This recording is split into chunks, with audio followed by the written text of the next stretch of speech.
ಎಲ್ಲರಿಗೂ ನಮಸ್ಕಾರ. Welcome back to my channel. ಯಾರೆಲ್ಲ ನಮ್ಮ ಚಾನಲ್ನನ್ನು ಸಬ್ಸ್ಕ್ರೈಬ್ ಮಾಡದೆ ಮೊದಲ ಬಾರಿಗೆ ನೋಡ್ತಿದ್ದೀರೋ ದಯವಿಟ್ಟು ಸಬ್ಸ್ಕ್ರೈಬ್ ಮಾಡಿ ನಮ್ಮನ್ನು ಪ್ರೋತ್ಸಾಹಿಸಿ. ನೀನಾದೇನಾ ಇಂದಿನ ಸಂಚಿಕೆಯಲ್ಲಿ ಏನಾಗಿದೆ ಎಂದು ನೋಡೋಣ.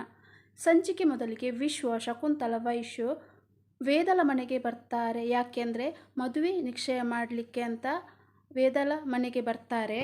ವಿಶ್ವ ಹೇಳ್ತಾನೆ, ನಾಡಿದ್ದೇ ಮದುವೆ ದಿನ ಫಿಕ್ಸ್ ಆಗಿದ್ದೆ, ವೇದನಿಗೆ ತಾಳಿ ಕಟ್ಟುವುದೇ ವೇದನನ್ನು ನಾನೇ ಮದುವೆ ಆಗುತ್ತೆ ಅಂತ ಹೇಳ್ತಾನೆ. ಆಗ ವೇದಲಿಗೆ ತುಂಬ ತಳಮಳ ಶುರು ಆಗುತ್ತೆ. ಮನೆಯವರಿಗೆಲ್ಲ ತುಂಬ ಖುಷಿಯಾಗುತ್ತೆ. ಏನೇ ಹೇಳ್ತಾರೆ, ನಾಡಿದ್ದೆ ಮದುವೆ ಅಂದರೆ ಹೇಗೆ, ಒಂದು ವಾರನಾದರೂ ಬೇಕಲ್ವ, ನೆಂಟರು ಇಷ್ಟರನ್ನು ಕರಿಬೇಕು, ಹಾಲ್ ಬುಕ್ ಮಾಡಬೇಕು, ಚಪ್ಪರ ಹಾಕಬೇಕು ಅಂತ ಹೇಳಬೇಕಾದ್ರೆ ಅದಕ್ಕೆಲ್ಲ ನೀವು ಚಿಂತೆ ಮಾಡಬೇಡಿ ಅಂತ ವಿಶ್ವ ಹೇಳ್ತಾನೆ. ನಾನು ಇವೆಂಟ್ ಆರ್ಗನೈಸರ್ ನಾನು ಬುಕ್ ಮಾಡಿದ್ದೇನೆ. ಅವರೇ ನಿಮ್ಮ ಚಪ್ಪರದಿಂದ ಹಿಡಿದು ನಿಮ್ಮ ಊಟ ಉಪಚಾರವನ್ನೆಲ್ಲ, ರಂಗೋಲಿಯ ಏನು ಬೇಕು ನಿಮಗೆ ಅದನ್ನೆಲ್ಲ ಅವರೇ ನೋಡ್ಕೊಳ್ತಾರೆ, ನೀವೇನು ಚಿಂತೆ ಮಾಡಬೇಡಿ ಅಂತ ಹೇಳ್ತಾನೆ. ಗೆಸ್ಟ್ ಲಿಸ್ಟ್ ರೆಡಿ ಮಾಡಿ ಅವರಿಗೆ ವಾಟ್ಸಪ್ ಮಾಡಿ, ಬರುವವರು ಬರ್ತಾರೆ, ಬರದಿದ್ದವರು ಕೂತ್ಕೊಳ್ತಾರೆ. ಮದುವೆಗೆ ಬೇಕಾಗಿದ್ದು ಗಂಡು ಹೆಣ್ಣು ಮತ್ತು ಮನೆಯವರು ಅಂತ ಹೇಳ್ತಾನೆ. ಶಕುಂತಲನಿಗೆ ತುಂಬ ಖುಷಿಯಾಗುತ್ತೆ, ಮಗಳು ನಗ್ತಾ ಇರ್ತಾಳೆ. ಏನು ಹೇಳ್ತಾರೆ, ಹಣ ಕಾಸೆಲ್ಲ ಹೊಂದಿಸ್ಬೇಕಲ್ವ ಅಂತ ಹೇಳ್ಬೇಕಾದ್ರೆ ವಿಶ್ವ ಹೇಳ್ತಾನೆ, ಅದ್ರ ಬಗ್ಗೆ ನೀವು ಚಿಂತೆ ಮಾಡಬೇಡಿ, ಅದನ್ನೆಲ್ಲ ನಾನು ನೋಡ್ಕೊಳ್ತೇನೆ. ವೇದನ ನಾನು ಮದುವೆ ಆಗಬೇಕು, ವೇದ ನನ್ನವರಾಗಬೇಕು ಅಷ್ಟೇ ಅಂತ ಹೇಳ್ತಿರ್ಬೇಕಾದ್ರೆ ವೇದ ತುಂಬ ಭಾವುಕಲಾಗಿ ವಿಶ್ವನನ್ನೇ ನೋಡ್ತಾಳೆ. ಏನು ಮಾಡೋದು, ನನಗೆ ಈಗಾಗಲೇ ಮದುವೆ ಆಗಿದೆ ಅಂತ ಯೋಚಿಸ್ತಾ ಇರ್ತಾಳೆ. 2 ದಿನದಲ್ಲೇ ಮದುವೆ ಅಂತ ಹೇಳ್ತಾ ಇದ್ದಾರೆ. ನಾನು ವಿಶ್ವನಿಗೆ ಎಲ್ಲ ಸತ್ಯ ಹೇಳಬೇಕು, ನನಗೆ ಮದುವೆ ಆಗಿದೆ ಅಂತ ಹೇಳ್ಬೇಕಂತ, ಯಾಕೆ ಹೇಳಿ ಅಂತ ತುಂಬ ಬೇಸರದಿಂದಿರ್ತಾಳೆ. ಸೆರಗು ಸ್ವಲ್ಪ ಜಾರಿ ಇರುತ್ತೆ. ಅಲ್ಲಿ ವಿಶ್ವನಿಗೆ ಕುತ್ತಿಗೆಯಲ್ಲಿ ವೇದನ ತಾಳಿದಾರ ನೋಡಿದಾಗೆ ಆಗುತ್ತೆ. ವೇದನಿಗೆ ಗೊತ್ತಾಗಿ ಆ ಸೆರಗನ್ನು ಮುಚ್ಕೊಳ್ತಾಳೆ. ನಂತರ ಇನ್ನೊಂದು ಸಲ ಅವನಿಗೆ ಡೌಟ್ ಬರ್ತಾ ಇರ್ತದೆ, ಅವಳನ್ನೇ ನೋಡ್ತಾ ಇರ್ತಾನೆ. ಆಗ ಶಕುಂತಲ ಕನಸನ್ನೇ ಮಾಡ್ತಾಳೆ, ನೋಡಬೇಡ ಎಲ್ಲ ಸರಿ ಹೋಗುತ್ತೆ ಅಂತ. ಜಯನ್ನೇ ಕೇಳ್ತಾರೆ, ಅಮ್ಮ ಮಗ ಇಬ್ಬರು ಏಕೆ ಕನಸನ್ನೇ ಮಾಡ್ತಿದ್ದೀರಿ ಅಂತ ಹೇಳ್ಬೇಕಾದ್ರೆ, ಹಾಗೇನಿಲ್ಲ, ವೇದ ಉಟ್ಕೊಂಡ ಸಾರಿ ತುಂಬ ಚೆನ್ನಾಗಿದೆ ಅಂತ ಹೇಳ್ತಿದ್ದೆ ಅಷ್ಟೇ ಅಂತ ಹೇಳ್ತಾರೆ. ಅಷ್ಟೊತ್ತಿಗೆ ಸೌಂದರ್ಯ ಬಂದು ಮನೆಯವರಿಗೆಲ್ಲ ಕಾಫಿ ರೆಡಿ ಮಾಡ್ಕೊಂಡು ತಂದು ಕೊಡ್ತಾಳೆ. ವೇದಳನ್ನೇ ನೋಡ್ತಾ ಇರ್ತಾಳೆ, ಆಲೋಚಿಸ್ತಾ ಇರ್ತಾಳೆ, ಇವಳೇನು ತಲೆ ಸತ್ತ ಬೆಕ್ಕಿನ ಥರ ಇದ್ದಾಳೆ ಅಂತ ಯೋಚಿಸ್ತಾ ಇರ್ತಾಳೆ. ನಂತರ ವೇದ ಸಹ ಆಲೋಚನೆಯಲ್ಲಿ ಮುಳುಗಿರ್ತಾಳೆ. ನಾನು ನನ್ನ ಮದುವೆ ವಿಚಾರ ಹೇಳ್ಬೇಕು ಅಂತ ಅಂದ್ಕೊಂಡಾಗೆಲ್ಲ ಕೆಟ್ಟ ಟೈಮ್ ಬಂದುಬಿಡುತ್ತೆ, ಏನು ಮಾಡೋದಂತಲೇ ಗೊತ್ತಾಗ್ತಿಲ್ಲ ಅಂತ ಹೇಳ್ಕೊಂಡಿರ್ತಾಳೆ. ಜಯಣ್ಣನಿಗೆ ಕನಸನ್ನೇ ಮಾಡ್ತಾರೆ. ಆಗ ಜಯಣ್ಣ ಹೇಳ್ತಾನೆ, ನಮ್ಮ ಮಗಳು ವೇದಲಿಗೆ ಎಷ್ಟು ಬಂಗಾರ ಹಾಕ್ಬೇಕಂತ ಹೇಳ್ಬೇಕಾದ್ರೆ ವಿಶ್ವ ಹೇಳ್ತಾನೆ, ನಮ್ಮ ವೇದನೆ ಬಂಗಾರ, ಆ ಬಂಗಾರನಿಗೆ ಬಂಗಾರ ಬೇಕಾ ಅಲ್ವ ಬಂಗಾರ ಅಂತ ಹೇಳ್ತಿರ್ಬೇಕಾದ್ರೆ ದೇವಕಿ ಮತ್ತು ಐಶುಗೆ ಥರ ಮುಜುಗುರ ಮತ್ತು ಹೊಟ್ಟೆ ಕಿಚ್ಚು ಸಹ ಆಗುತ್ತೆ. ಸರಿ ಹೇಳ್ತಾಳೆ, ನೋಡಿ ವೇದ, ಎಲ್ಲರೂ ಇದ್ದಾರೆ ಏನೋ ಭಯವಿಲ್ಲದೆ ನಿನ್ನನ್ನು ಹೇಗೆ ಮಾತಾಡಿಸ್ತಿದ್ದಾರೆ ನೋಡೆ ವೇದ ಅಂತ ಹೇಳ್ಬೇಕಾದ್ರೆ ವಿಶ್ವ ಹೇಳ್ತಾನೆ, ಭಯ ಏನು ಪಡಬೇಕು, ಇನ್ನು 2 ದಿನದಲ್ಲಿ ಅವರು ನನ್ನ ಹೆಂಡತಿಯಾಗುವವರು ಅಂತ ಹೇಳ್ತಾನೆ. ವೈಶು ವಿಕ್ರಮ್ಗೆ ಕಾಲ್ ಮಾಡ್ತಾನೆ ಇರ್ತಾಳೆ. ಎಷ್ಟು ಮಾಡಿದರೂ ಸಹ ಅವನು ಕಾಲ್ ರಿಸೀವ್ ಮಾಡ್ತಾ ಸಹ ಇರೋದಿಲ್ಲ. ಆಗ ವೈಶು ಯೋಚಿಸ್ತಾಳೆ, ಇಂಥಕ್ಕೆ ಏನಾದರೂ ನಾನು ಮಾಡಲೇಬೇಕು, ನಾನೇ ಈ ಮದುವೆ ನಿಲ್ಲಿಸ್ಬೇಕಂತ ಅಲ್ಲಿ ಯೋಚಿಸುತ್ತಾ ಇರ್ತಾಳೆ.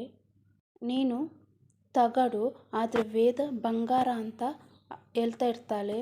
ನಂತರ ವೇದ ಆಲೋಚಿಸ್ತಾ ಇರ್ತಾಳೆ, ಇದಕ್ಕೆ ನಾನು ಏನಾದರೂ ಮಾಡಬೇಕು, ಹೇಗೆ ಆದರೂ ಮಾಡಿ ಈ ಮದುವೆ ನಿಲ್ಲಿಸಬೇಕು ಅಂತ ಆಲೋಚಿಸ್ತಾ ಇರ್ತಾಳೆ. ದೇವಕಿ ಅಂದ್ಕೊಳ್ತಾ ಇರ್ತಾಳೆ, ವೇದನಿಗೆ ಈ ಮದುವೆ ಇಷ್ಟ ಇಲ್ಲ, ಅವಳು ಖುಷಿಯಾಗಿಲ್ಲ, ನನ್ನ ಅನುಮಾನ ಅಂತೂ ನಿಜ ಆಗ್ತಿದೆ ಅಂತ ಆಲೋಚಿಸ್ತಾ ಇರ್ತಾರೆ. ಜಯಣ್ಣ, ನಿಮಗೆ ವರದಕ್ಷಿಣೆ ಏನಾದರೂ ಕೊಡಬೇಕಂತ ಹೇಳ್ಬೇಕಾದ್ರೆ ಅದು ಸಾಮಾಜಿಕ ಪಿಡುಗು, ಅದೆಲ್ಲ ನನಗೆ ಬೇಡ, ನನಗೆ ಬೇಕಾಗಿರೋದು ಹುಡುಗಿ, ನಿಮ್ಮ ವರದಕ್ಷಿಣೆ ಅಲ್ಲ ಅಂತ ಹೇಳ್ತಾನೆ. ವರದಕ್ಷಿಣೆ ಅಂದರೆ ನಾನು ಹೊರಟು ಬಿಡ್ತೇನೆ, ನಾನು ಯಾವಾಗಲೂ ಸತ್ಯ ನ್ಯಾಯ ನೀತಿ ಪರ ಇದ್ದವನು ಅಂತ ಹೇಳ್ತಿರ್ಬೇಕಾದ್ರೆ, ಹಾಗೇನಿಲ್ಲ, ಕೂತ್ಕೊಳ್ಳಿ, ಹೋಗಬೇಡಿ ಅಂತ ಹೇಳಿ ಜಯಣ್ಣ ವಿಶ್ವನನ್ನು ತಡೆದು ಅಲ್ಲಿ ಕೂತ್ಕೊಳ್ಳಲು ಹೇಳ್ತಾನೆ. ಇಷ್ಟೇಗೆ ಪ್ರಾಮಾಣಿಕತೆಗೆ ಹೆಸರೇ ನನ್ನ ಮಗ ವಿಶ್ವ. ಆಗ ಯೋಚಿಸ್ತಾ ಇರ್ತಾಳೆ ವೈಶು, ಇವನ ಈ ಡ್ರಾಮನೆಲ್ಲ ನೋಡ್ತಿರ್ಬೇಕಲ್ವಾ, ಎಲ್ಲರನ್ನು ಸಹ ಮೋಸ ಮಾಡ್ತಿದ್ದಾನೆ, ಬೇಗ ಬಾ ಅನ್ನ ವಿಕ್ರಮ್, ಇವನ ಮೋಸದ ಬಗ್ಗೆ ಎಲ್ಲರಿಗೂ ತಿಳಿಯುವ ಹಾಗೆ ಮಾಡು ಅಂತ ಯೋಚಿಸ್ತಾ ಇರ್ತಾಳೆ. ವೇದಲನ್ನು ನೋಡಿ, ಯಾಕೆ ವೇದ, ನಿನಗೆ ಈ ಮದುವೆ ಇಷ್ಟ ಇಲ್ವಾ, ಏನು ದೆವ್ವ ಮೆಟ್ಟಿದ ಥರ ಇದೆಯಲ್ಲೋ, ನೋಡು ವಿಶ್ವ ಅವರ ಮುಖ ನೋಡು, ಅವರ ಮುಖದಲ್ಲಿ ಮದುಮಗನ ಕಲೆ ಎದ್ದು ಕಾಣ್ತದೆ, ಆದರೆ ನಿನ್ನ ಮುಖದಲ್ಲಿ ಆ ಮದುಮಗಳ ಕಲೆನೇ ಇಲ್ಲ, ಏನಾಗಿದೆ ಬೇಗ ಹೇಳು ಅಂತ ಹೇಳ್ತಾಳೆ. ಮನೆಯವರಿಗೆಲ್ಲ ತುಂಬ ಶಾಕ್ ಆಗುತ್ತೆ, ಯಾಕೆ ಇವಳು ಈ ಥರ ಹೇಳ್ತಿದ್ದಾಳೆ ಅಂತ ಹೇಳಿ. ವೇದಳನ್ನು ಪ್ರಶ್ನಿಸಲು ಮುಂದಾಗ್ತಾನೆ. ಆಗ ವೇದ ಅದು ಅದು ಅಂತ ಹೇಳ್ತಿರ್ಬೇಕಾದ್ರೆ ಉಮಾ ತಡೆದು, ಅವಳಿಗೆ ಮೊದಲಿಂದಲೂ ಮದುವೆ ಅಂದರೆ ಭಯ ಅಲ್ವಾ, ಅದಕ್ಕೆ ಅವಳು ಈ ಥರ ಆಡ್ತಿದ್ದಾಳೆ ಅಂತೇಳಿ ಅಲ್ಲಿಗೇನೆ ತಪ್ಪಿಸ್ಕೊಳ್ತಾಳೆ. ಕುಂತಲೆ ಹೇಳ್ತಾಳೆ, ನೀನು ಭಯ ಪಡಬೇಡಮ್ಮ, ನೀನು ಮದುವೆ ಆಗೋದು ರೌಡಿಗಳನ್ನು ಅಲ್ಲ, ರೌಡಿಗಳನ್ನು ಬಗ್ಗುಬಡಿಸುವ ಪೊಲೀಸ್ ಆಫೀಸರನ್ನು ಅಂತ ಹೇಳಿದಾಗ ವಿಶ್ವನಿಗೆ ತುಂಬ ಖುಷಿಯಾಗುತ್ತೆ.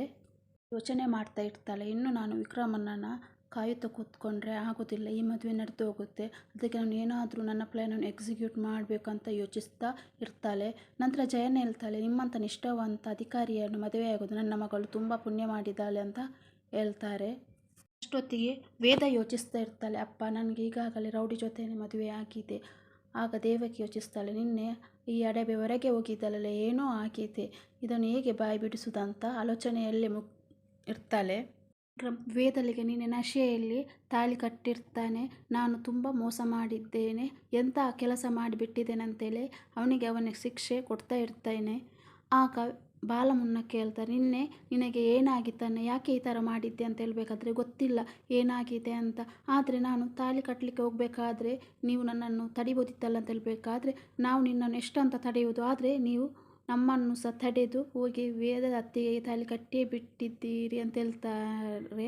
ಆಗ ವಿಕ್ರಮ್ ಹೇಳ್ತಾನೆ, ನಾನು ಹೋಗಿ ಅವಳ ಹತ್ರ ಇವತ್ತು ಸಾರಿ ಕೇಳಬೇಕು, ನಾನು ಮಾಡಿದ ತಪ್ಪಿಗೆ ಪಶ್ಚಾತ್ತಾಪ ಪಡಲೇಬೇಕು, ನನಗೆ ಅವಳು ಕೆನ್ನೆಗೆ ಉಡ್ಲಿ ಬಡಿಲಿ ಏನೇ ಮಾಡಲಿ ನಾನಿವತ್ತು ಸುಮ್ಮನಿದ್ದು ಬಿಡ್ತೇನೆ, ನಾನು ಮಾಡಿದ ತಪ್ಪಿಗೆ ನನಗೆ ತಕ್ಕ ಶಿಕ್ಷೆ ಆಗಲೇಬೇಕು ಅಂತೇಳಿ ಅಲ್ಲಿಂದ ವೇದಲ ಮನೆಗೆ ಹೋಗ್ತಾರೆ.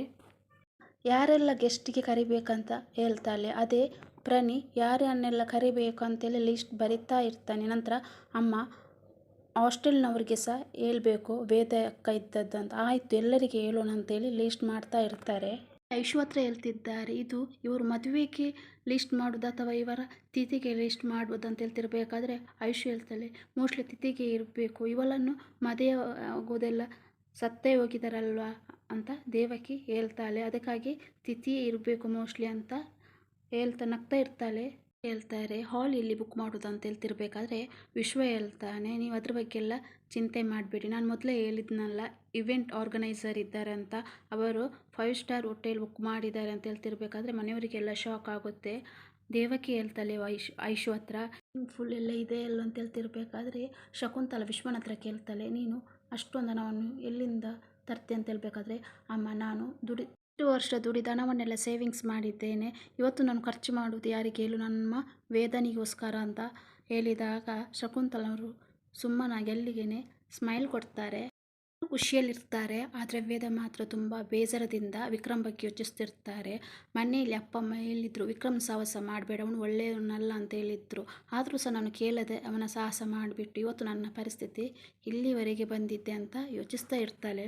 ಹೇಳ್ತಾನೆ, ನನ್ನ ಜೀವನದಲ್ಲಿ ನಾನು ತಗೊಂಡಿರುವ ಬೆಸ್ಟ್ ಡಿಸಿಷನ್ ಅಂದರೆ ಅದು ವೇದ ಅವರನ್ನು ಮದುವೆ ಆಗ್ತಿರುವುದಂತ ಹೇಳ್ತಾನೆ. ಆಮೇಲೆ ಪರ್ಫೆಕ್ಟ್ ಮ್ಯಾಚ್ ಅಂತ ಹೇಳ್ತಿರ್ಬೇಕಾದ್ರೆ ಎಲ್ಲರೂ ಅಲ್ಲಿಗೆ ಮುಗುಳ್ನಗ್ತಾ ಇರ್ತಾರೆ.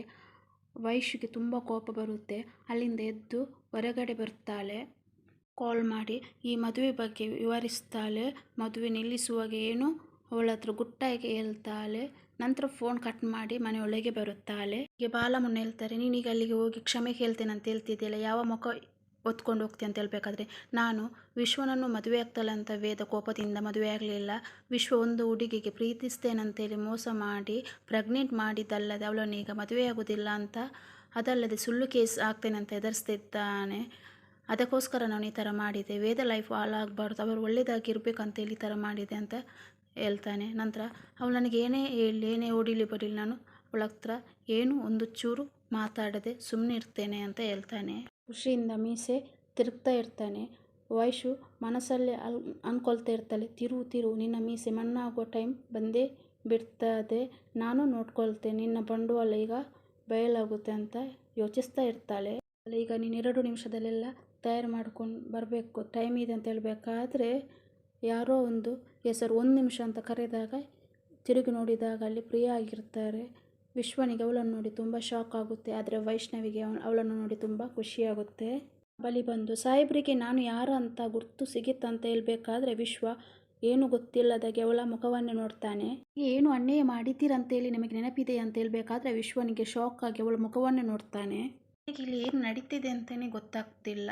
ವೇದನಿಗೆ ತುಂಬ ಆಶ್ಚರ್ಯನೂ ಆಗುತ್ತೆ, ಏನು ಮಾಡೋದಂತ ಸಹ ಗೊತ್ತಾಗೋದಿಲ್ಲ. ಮುಂದಿನ ಸಂಚಿಕೆಯಲ್ಲಿ ವಿಶ್ವನ ಬಣ್ಣ ಪ್ರಿಯ ವಿಶ್ವನ ನಿಜ ಬಣ್ಣ ಎಲ್ಲರ ಮುಂದೆ ವ್ಯಕ್ತಪಡಿಸ್ತಾಳೆ. ಏನು ಎಂತ ನೋಡೋಣ. ಅದಕ್ಕಿಂತ ಮುಂಚೆ ಯಾರೆಲ್ಲ ನನ್ನ ಚಾನಲ್ನನ್ನು ಸಬ್ಸ್ಕ್ರೈಬ್ ಮಾಡ್ಕೊಂಡಿಲ್ವಾ, ಸಬ್ಸ್ಕ್ರೈಬ್ ಮಾಡಿ, ಲೈಕ್ ಮಾಡಿ, ಶೇರ್ ಮಾಡಿ, ನಮ್ಮನ್ನು ಪ್ರೋತ್ಸಾಹಿಸಿ.